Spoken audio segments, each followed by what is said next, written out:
Just like the original Godzilla, which was released in the US as Godzilla King of the Monsters, Godzilla Raids Again would also be released in the US. But this one is a much more complicated and weird history. So this is the history of the weird English version of Godzilla Raids Again. Godzilla was released in 1954 and was the first Godzilla movie, being very successful in Japan. So Edmund Goldman approached Toho about purchasing the rights to Godzilla in North America. Goldman made an offer to Toho for $25,000 for the theatrical and television rights, which Toho accepted. The contract they signed said that the movie will be narrated, dubbed in English, and completed with revisions, additions, and deletions. So they ended up adding American actor Raymond Burr into the movie, but also cutting down a lot of the original footage. And it ended up releasing as a brand new American version of Godzilla called Godzilla King of the Monsters, released on April 4th, 1956.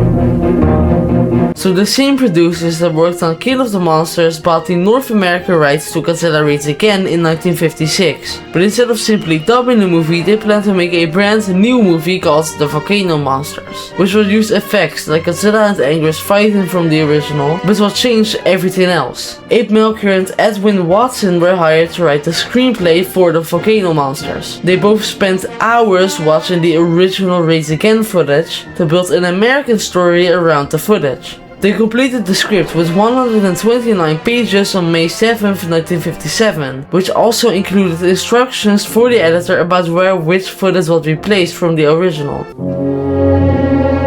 Paleontologists investigated a cave, which was unearthed because of a volcano. Inside, the scientists find two giant dinosaurs, which were theorized to be related to the T-Rex and Ankylosaurus, which were still alive down there because of a specific mixture of volcanic gases. The T-Rex ends up being lost at the sea during a storm, and the Ankylosaurus wakes up and heads for Golden Gate Bay, where the T-Rex has surfaced. Because they are rivals, they resume their ancient battle and destroy the city's Chinatown. The T-Rex kills the Ankylosaurus and returns to the sea. Later it surfaces at an island in the Arctic Ocean, where the scientists theorized it will lay its eggs. But US Navy jets bombed the islands which trapped it in ice, and it will be left to be studied by the scientists. So yeah, they changed Godzilla and Anguirus to a T-Rex and Ankylosaurus and completely changed the story.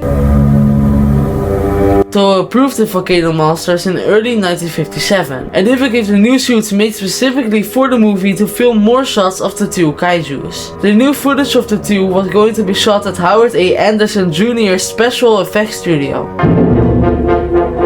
But the movie never ended up being filmed and was abandoned. It was cancelled and the Volcano Monsters would never be made, but they still decided to do something else instead.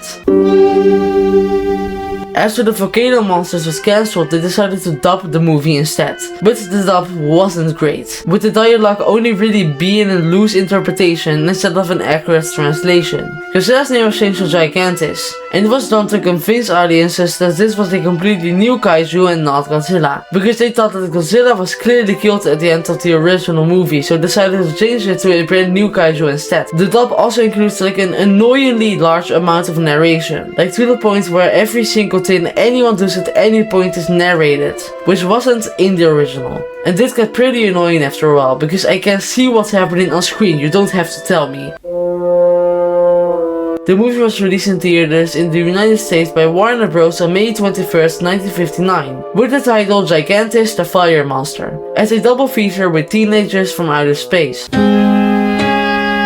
In 1989, Video Traces released Gigantis the Fire Monster in the United States and Canada on VHS. And in 2007, Classic Media and Sony released both the Japanese and American versions on DVD in the United States and Canada. And because of a request from Toho, the title card of Gigantis the Fire Monster was changed to say the accurate name of Godzilla Raids Again instead, even though the dub itself would still stay the same with only Gigantis being named and not Godzilla. So this was the story of the American version of Godzilla Raids Again, which was more ambitious at the start but eventually ended up being a cheap dub. Thanks for watching and see you in the next video.